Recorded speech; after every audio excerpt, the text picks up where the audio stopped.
सहेलो सानू सिक सजंदी रात ॾींहार भाला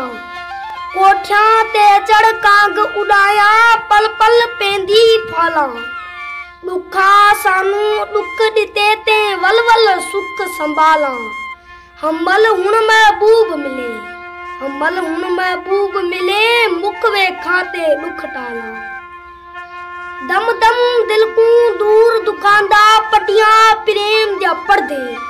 पड़ पड़ पटियां पटियां बद दे फटे इश्क अंदर दे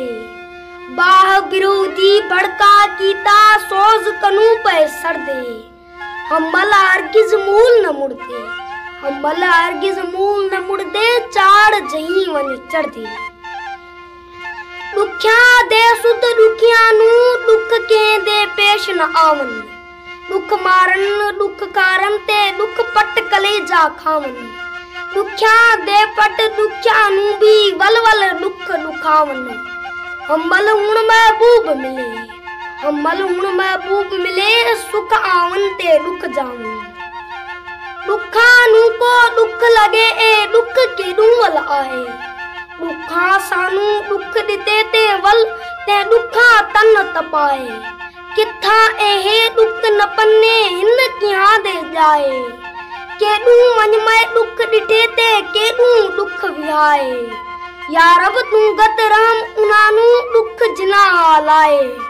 शाबस हमल आख उनानू शाबस हमल आख उनानू दुख जिनासर आए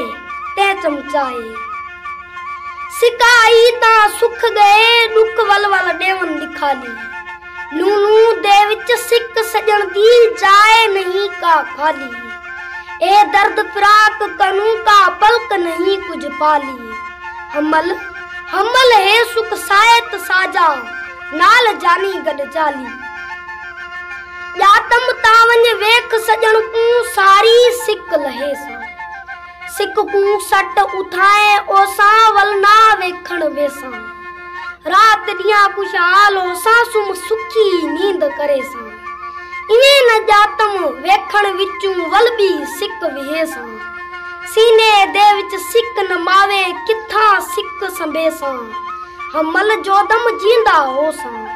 हमल जोदम जींदा होसा जानी नाल जलेसा एक एक दिया हजार वरियो है दिल पर दे दीदार बिना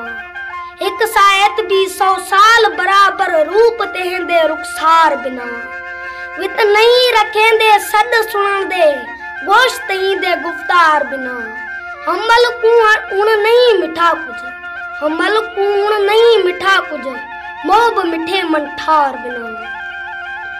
दिल बर दादीदार डिठे कुल दर्द आलम गम दूर थिवन